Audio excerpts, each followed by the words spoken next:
lo primero y es básico, hermanos.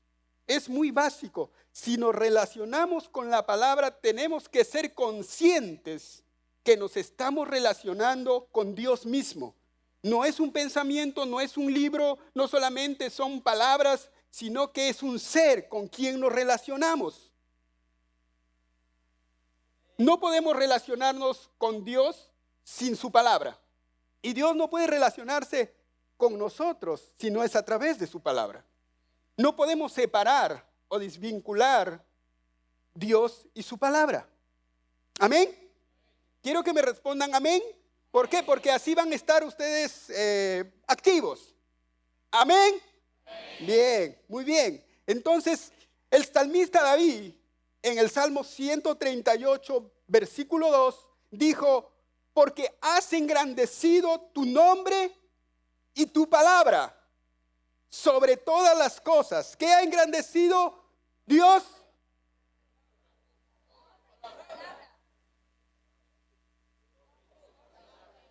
Su nombre y su palabra. ¿Quién lo engrandeció? Dios mismo. Dios mismo engrandeció su nombre y su palabra. David no engrandeció el nombre de Dios. Es Dios mismo engrandeció su nombre y su palabra. Otra versión dice: porque has engrandecido tu palabra como tu nombre. Dios puso su palabra al mismo nivel de su nombre. De ahí la importancia de relacionarnos correctamente y saber que cuando nos relacionamos con la palabra, nos estamos relacionando con Dios mismo. Amén. Entonces, eso es muy básico. Es básico y es importante. Recuerden, tenemos que ser conscientes, porque si nosotros no somos conscientes de esta verdad, vamos a ser muy flojos con la palabra. Vamos a minimizar la palabra como algo de segundo nivel. No, no es de segundo nivel, es lo mismo. Dios y su palabra son uno, no podemos separarlo. Amén. Ahora, David sabía esto, por eso es que expresa que Dios había engrandecido su nombre y su palabra por sobre todas las cosas. Él en el Salmos 19, versículos 7 al 9, Salmos 19 del versículo 7 al 9,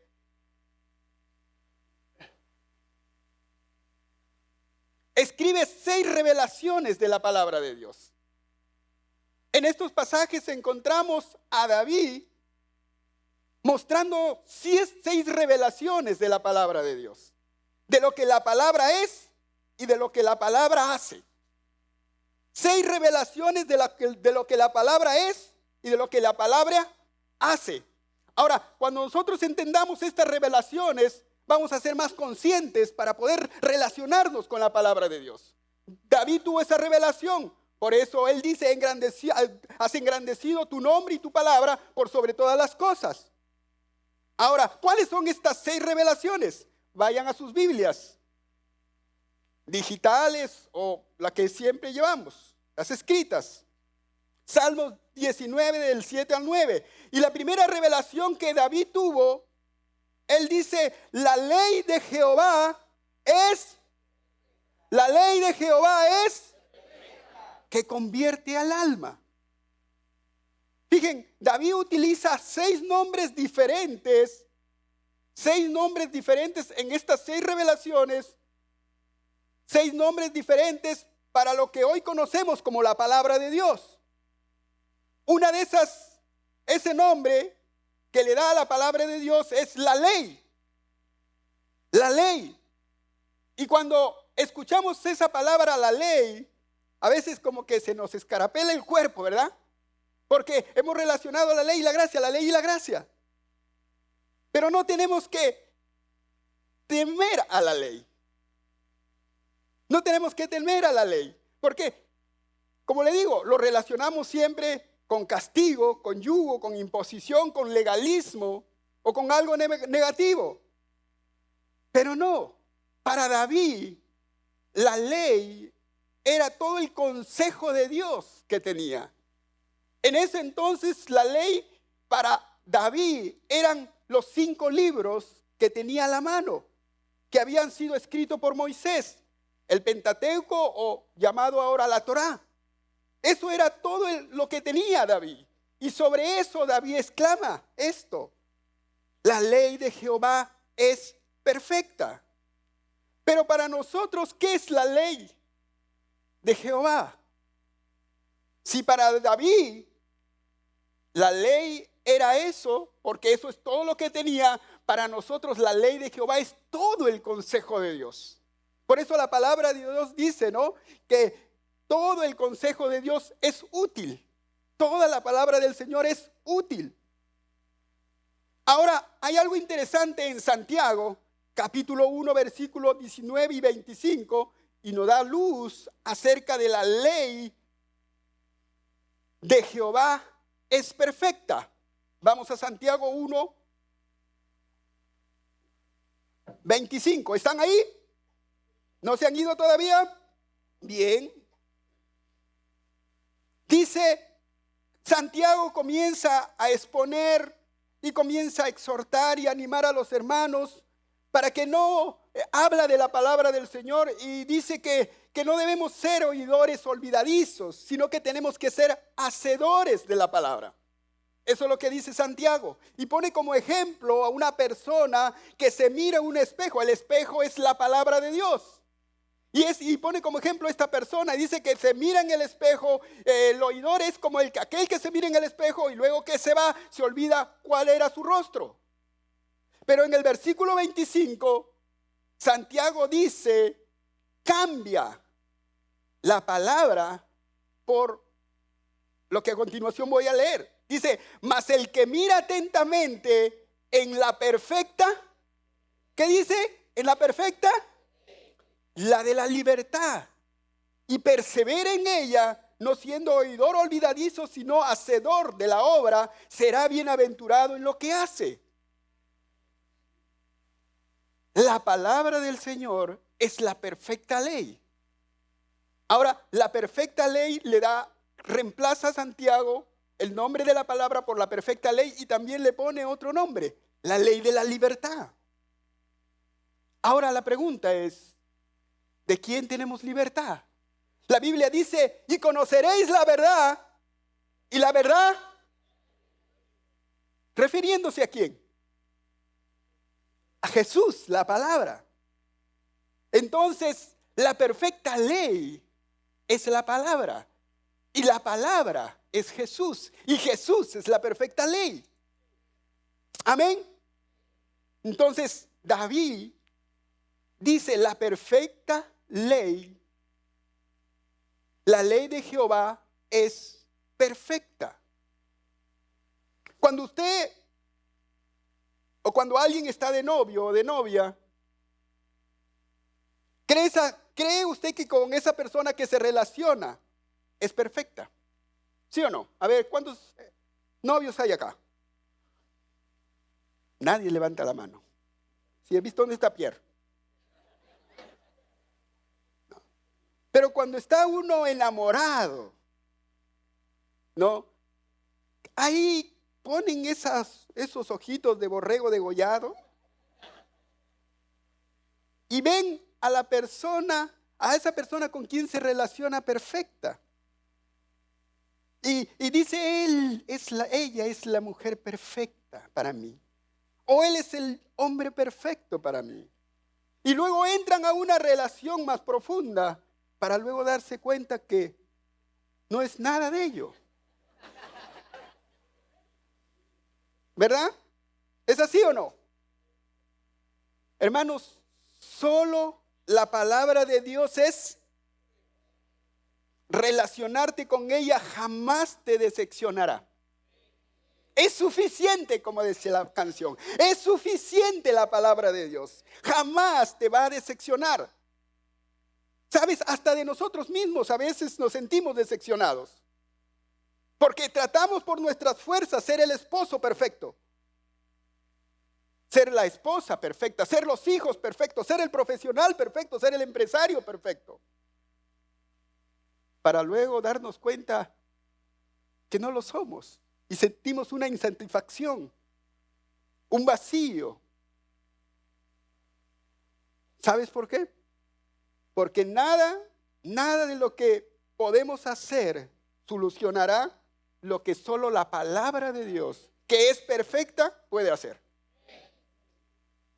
A veces hasta nuestras esposas quieren perfeccionarnos. ¿Sí o no? Amén, dice por ahí.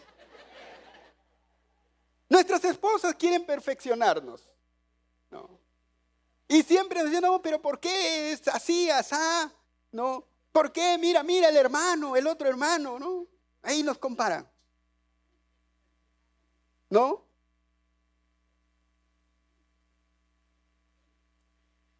Y a veces el enemigo toma esas palabras y viene pues a la mente, ¿no?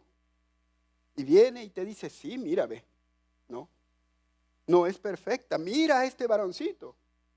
O mira a esta otra chica, con ella te deberías haber casado. Hay que reprender a Satanás, hermanos.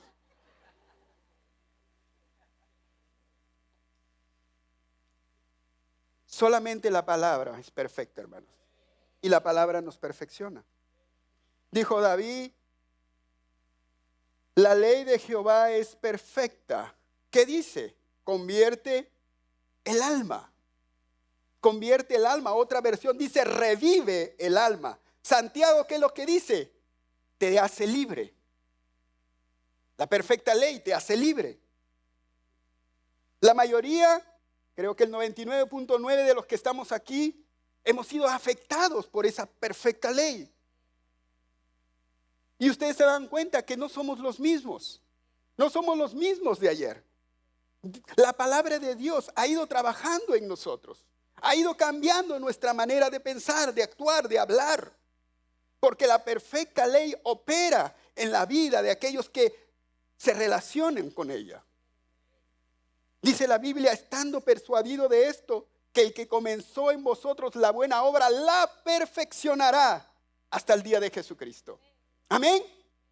Es que sí, hermanos, si es que tú no estás tan satisfecho de tu vida, de tus acciones, de tu hablar, comienza a relacionarte con la palabra de Dios. Ella te va a perfeccionar. Ella te va a perfeccionar. Esposas, hijos. Relaciónense con la palabra de Dios. La palabra de Dios perfecciona al hombre. Lo vuelve al estado original. Lo vuelve al estado original. Esa parte convierte, significa volver al estado original. Para tener una relación saludable con Dios. El testimonio de Jehová es perfecto, convierte el alma. Esta es la primera revelación que tuvo David. La segunda revelación de la palabra de Dios es que dice, el testimonio de Jehová es... Están durmiendo. El testimonio de Jehová es... Dígale al que está a su lado, el testimonio de Jehová es fiel. Despiértate, dile.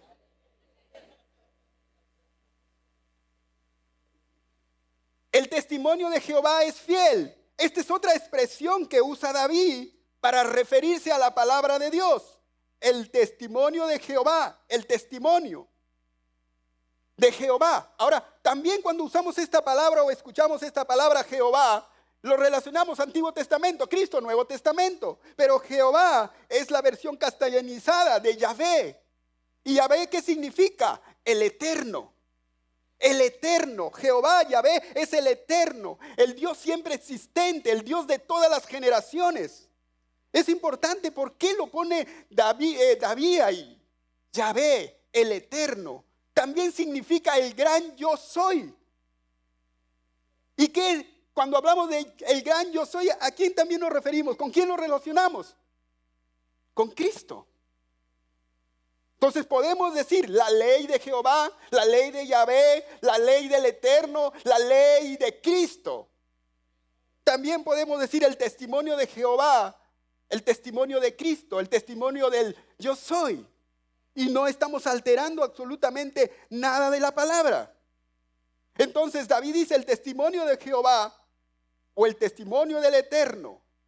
¿Qué es el testimonio? ¿Qué es un testimonio? ¿Ah? ¿Qué es un testimonio? Es la declaración de un testigo acerca de un hecho, ¿verdad? Un testimonio es la declaración de un hecho, es la declaración de un testigo, de un hecho. Entonces, ¿qué es el testimonio de Jehová?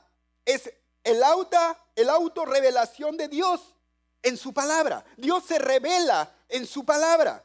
Es el testimonio que tenemos de Dios acerca de sí mismo en la palabra. En la Biblia, Dios nos dice, quién soy. Esto es lo que pienso, esto es lo que hago, esto es lo que deseo, esto es lo que me agrada, esto es lo que prometo, esto es mi naturaleza. Ahí encontramos a Dios. En la Biblia es la declaración jurada de Dios. Es el CV, así creo que le llaman, ¿no? El currículum vitae de Dios, la palabra de Dios. Amén. Entonces dice, el testimonio de Jehová es fiel.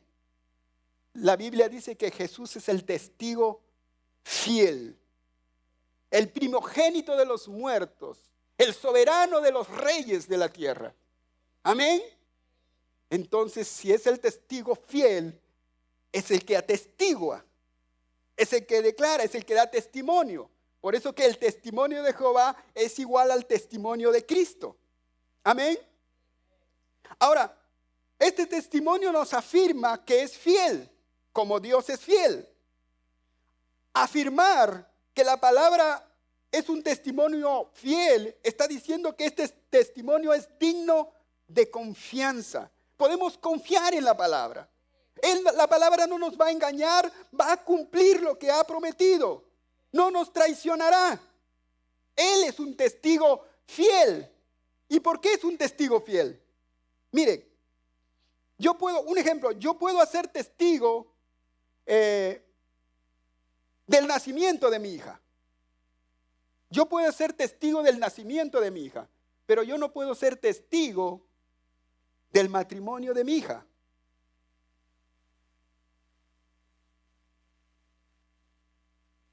¿Por qué? Puedo ser testigo fiel del nacimiento de mi hija porque yo he estado ahí. Pero no puedo ser testigo fiel del matrimonio de mi hija porque todavía mi hija no se ha casado. Gloria a Dios.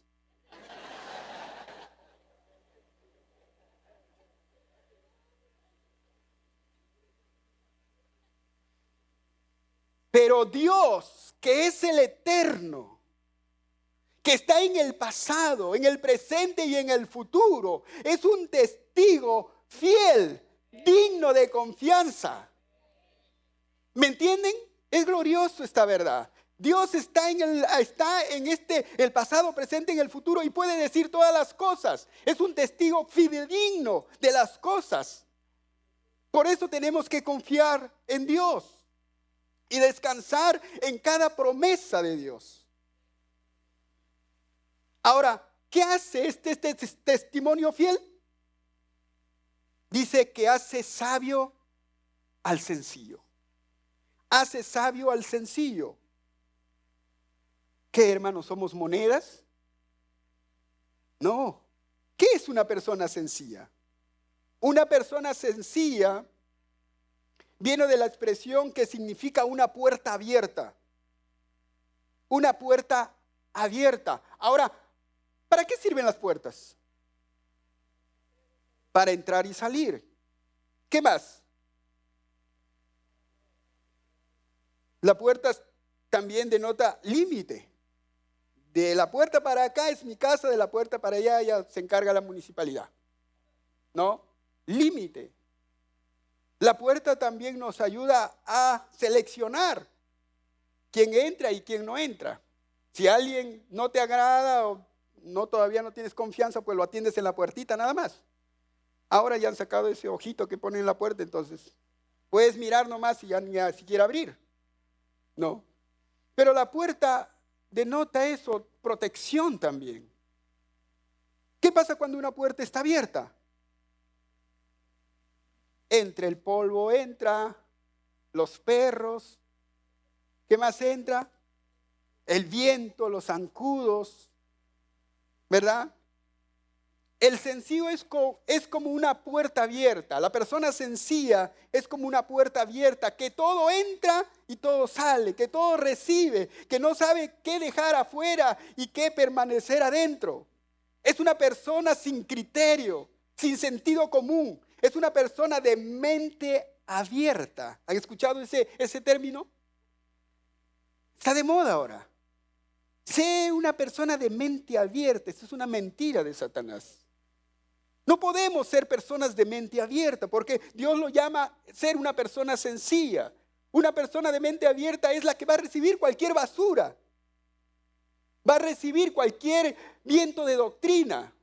Va a recibir cualquier ideología. Esa es una persona sencilla. Pero ¿qué dice la Biblia de ello? ¿Qué dice la Biblia? En cambio, cuando nos relacionamos con el testimonio fiel de Dios, dejamos de ser sencillos y pasamos a ser sabios. Amén. Pasamos a ser sabios y una persona sabia mantiene firmes sus principios. Sabe diferenciar entre lo bueno y lo malo. Hermanos, y en este tiempo necesitamos sabiduría para poder ayudar a nuestros hijos, porque están viniendo una tira de ideologías, de humanismo, socialismo, todos vestidos con vestiduras de ayuda, de mejora, modernismo le llaman ellos. Necesitamos la sabiduría de Dios para discernir correctamente y para poder ayudar a nuestros hijos y a nuestra familia y no caer en esta trampa. La palabra, el testimonio de Jehová es fiel y hace sabio al sencillo. Tercera verdad o tercera revelación que tuvo Salomón. Los mandamientos de Jehová son, el pastor nomás está en la iglesia, los demás no sé dónde estarán. Los mandamientos de Jehová son rectos que alegran el corazón. Y los mandamientos de Jehová, ¿qué son los mandamientos? Están igual como la ley. También ahí tenemos ciertos perjuicios, resistencia a esta palabrita. No, los mandamientos de Jehová, los mandamientos de Jehová o los mandamientos de Cristo son todos los mandatos, son todos los principios, todas las reglas divinas que Dios nos ha dado a través de su palabra para vivir piadosamente, para ser productivos en el reino de Dios. Amén. Los mandamientos de Cristo, los mandamientos de Jehová son rectos. Son rectos. ¿Qué significa esto? Que establecen una dirección. Que establecen una dirección. Un camino correcto para que tú puedas transitar por ello. Para que tú puedas caminar. Los mandamientos te trazan un camino. Tú puedes caminar con seguridad por ese camino, por esos mandatos. Ahora, el problema surge cuando salen del camino y no siguen los mandatos del Señor Jesús. Quieren, se la dan de vivo y quieren tomar, ¿cómo le llaman esto? Atajos. Quieren tomar atajos y ahí es el problema. Tenemos que seguir las direcciones que Dios nos da. Tenemos que seguir las direcciones, las reglas que Dios nos da. Cuando tú caminas en estos caminos y tú obedeces, ¿cuál es el resultado? Cuando tú caminas en los mandamientos del Señor, que es caminar en esos caminos que Él nos ha dado, el resultado es gozo en tu corazón. Porque tú obedeces. El gozo siempre está ligado a la obediencia. El gozo siempre está ligado a la obediencia. ¿Quieres tener un corazón gozoso?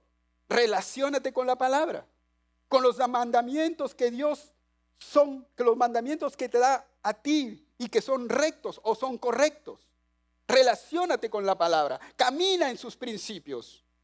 Entonces traerás gozo a tu corazón. Amén. Cuarta revelación. El precepto de Jehová es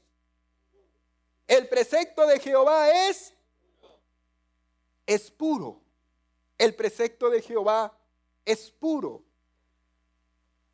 Esta es otra forma que David le llama a la palabra de Dios, precepto, y también no es muy conocido, ¿no? No es muy conocido esta palabra, pero ¿qué es el precepto?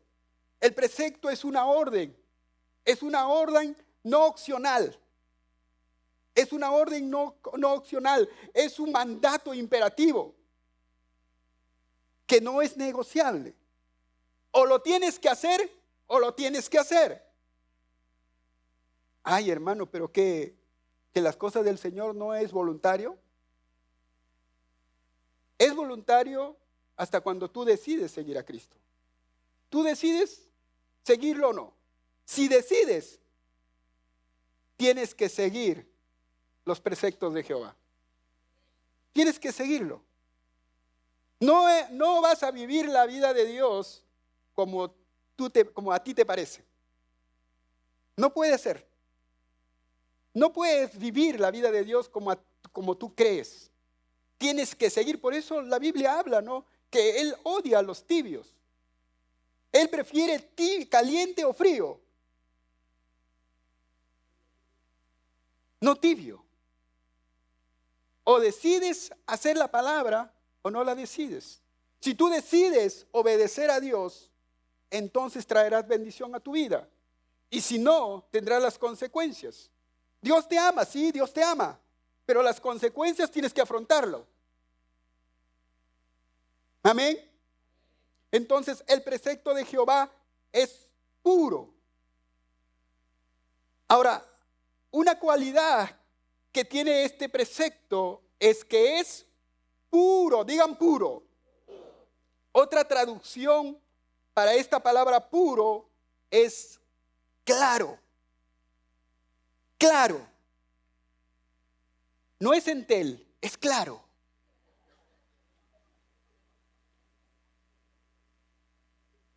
Es tan claro que esa luz trae oscuridad, comprensión donde hay ignorancia, orden donde hay confusión. Es tan claro. Dios y su palabra es claro. No viene con medias tintas.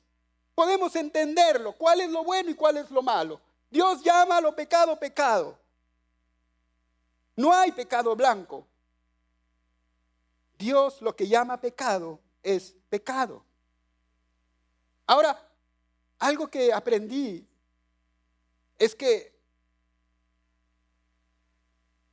anteriormente nosotros le llamamos a lo que tenemos en nuestra casa focos, ¿no? Ese foco, los que ponemos ahí para alumbrarnos. Luego los electricistas llamaban luminarias. ¿Cuántas luminarias quieres? Nos dicen. ¿No?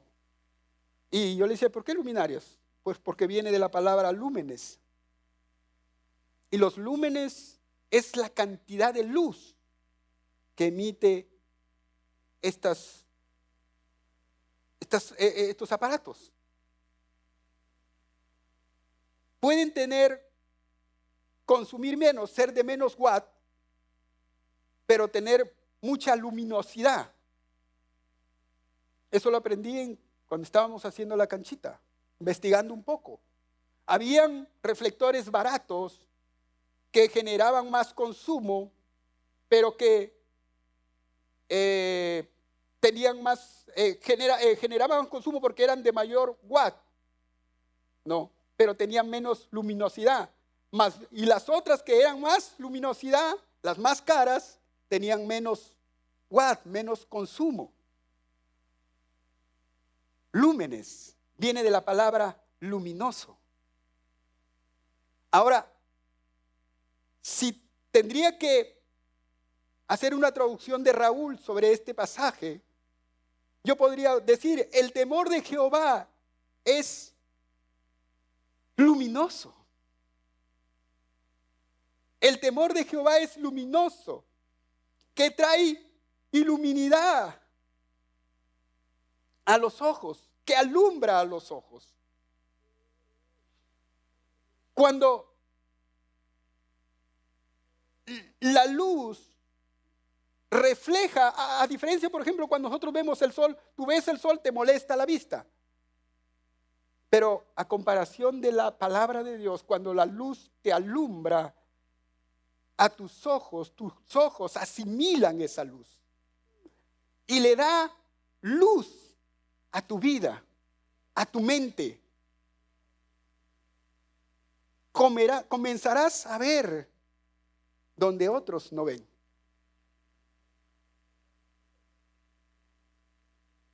Verás oportunidades donde otros ven conformismo, éxito donde otros ven fracaso, soluciones donde otros ven problemas. Solo la palabra de Dios alumbra, disipa toda duda, todo temor, todo miedo, todo fracaso. Relaciónate con la palabra de Dios. Si te relacionas con la palabra de Dios, la luz de su palabra te alumbrará y verás las cosas claras. Sí, podrás enfrentar problemas, pero sabrás cómo enfrentar esos problemas. Sabrás cómo salir, aplicarás la palabra de Dios para tu vida, porque hay luz en tus ojos, hay luz en tu interior. El precepto de Jehová es puro, que alumbra los ojos. El quinta revelación es el temor de Jehová es limpio, que permanece para siempre. Y aquí, les soy sinceros, me paré un poquito, porque entendía la ley, el testimonio, los preceptos, los mandamientos, pero yo decía, ¿qué tiene que ver el temor de Jehová? ¿Por qué David relaciona el temor con la palabra? ¿Por qué lo pone como sinónimo el temor de Jehová con la palabra? Ahora, ¿qué es el temor? Bíblicamente hablando, ¿el temor qué cosa es? ¿Qué es el temor? Mientras que tomo agüita, vayan pensando. ¿Qué es? Respeto, reverencia, adoración. Ahora se han dado cuenta que cuando hablamos de temor siempre nos vamos a la adoración y nos hemos olvidado un poco del respeto, de la reverencia.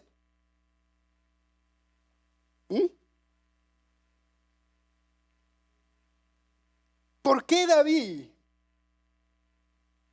puso el temor como un sinónimo de la palabra? Decía, ¿qué relación tiene esto? Y Dios trajo este pasaje de Filipenses 2, 6, 8, donde dice, el cual siendo igual a Dios, no escatimó ser igual a Dios, sino que se hizo siervo y se humilló. Digan, se humilló. ¿Y qué cosa es humillarse?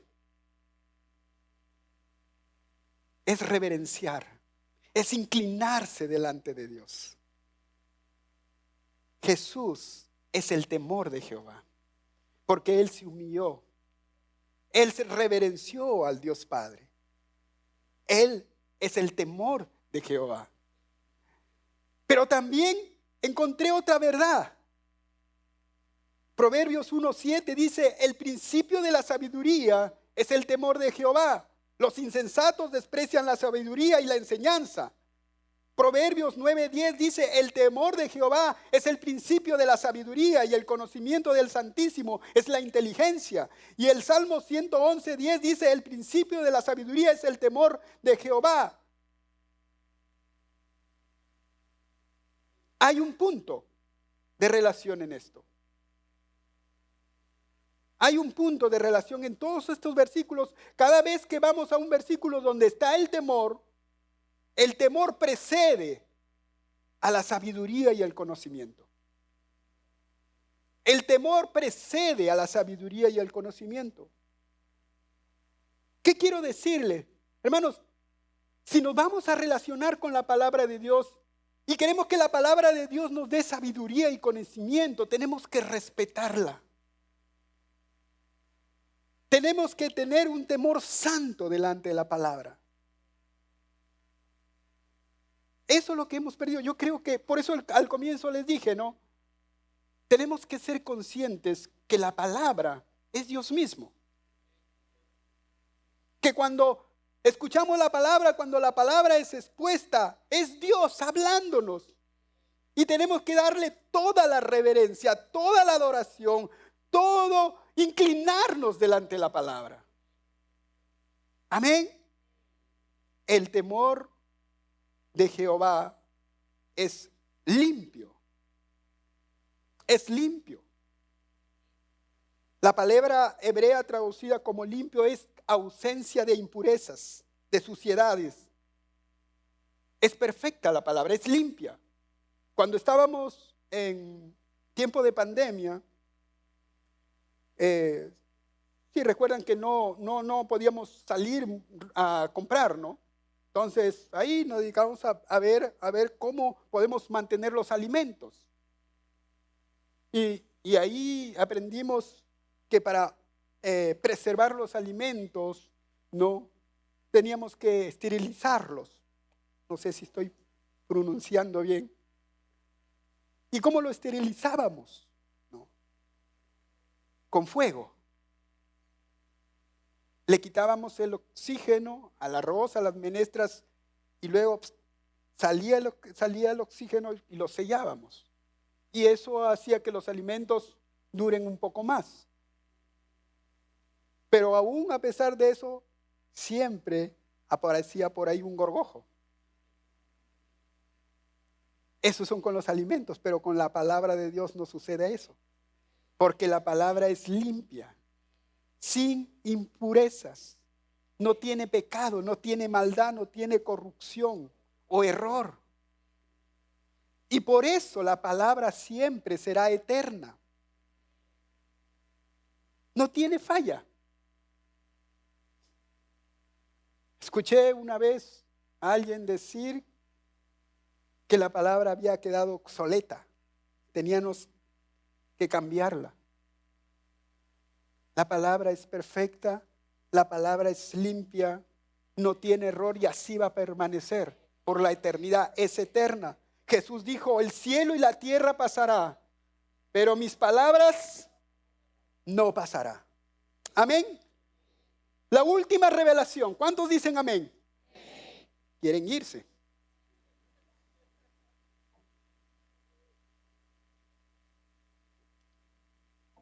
David dice, los juicios de Jehová son verdad.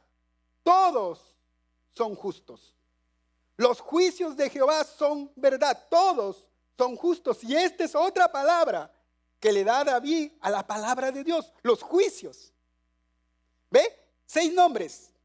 6 nombres. Este es el 6º nombre que le da David a la palabra de Dios. Los juicios.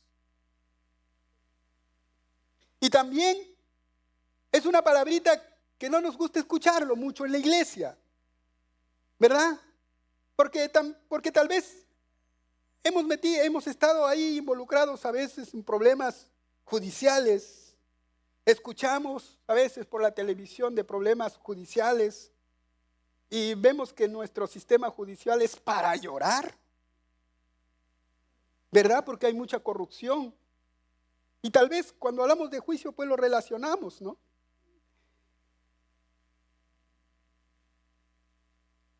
¿Qué son los juicios de Jehová? Gloria a Dios que dice que son los juicios de Jehová y no son los juicios de Domingo Pérez. Porque si no estaríamos en problemas. Dice los juicios de Jehová. ¿Qué son los juicios? Son los decretos, sentencias, veredictos. Son veredictos del divino juez, del supremo juez divino de la tierra.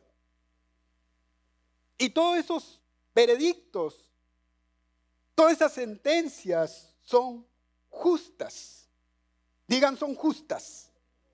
Romano 2:5 nos dice, pero por tu dureza y por tu corazón no arrepentido, atesoras para ti mismo ira para el día de la ira y de la revelación del justo juicio de Dios.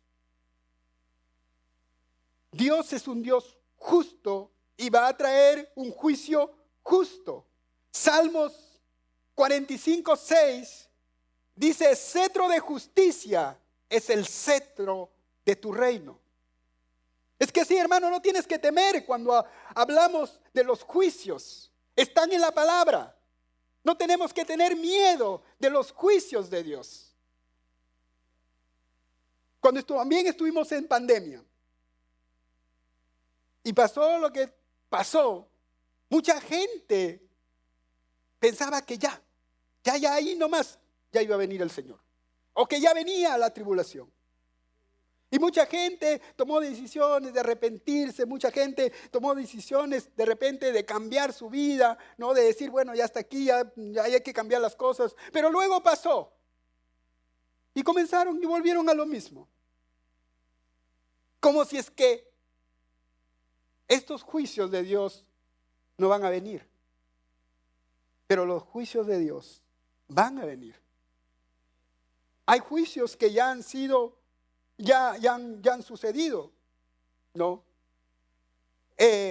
Cuando Dios juzgó a Adán y Eva sacándolos del huerto, cuando Dios juzgó al mundo con Noé, el diluvio, esos juicios ya han sucedido, pero hay otros juicios que están por venir, los juicios de la tribulación, el juicio del tribunal de Cristo, los juicios de las naciones, el juicio de los ángeles caídos, el juicio del gran trono blanco.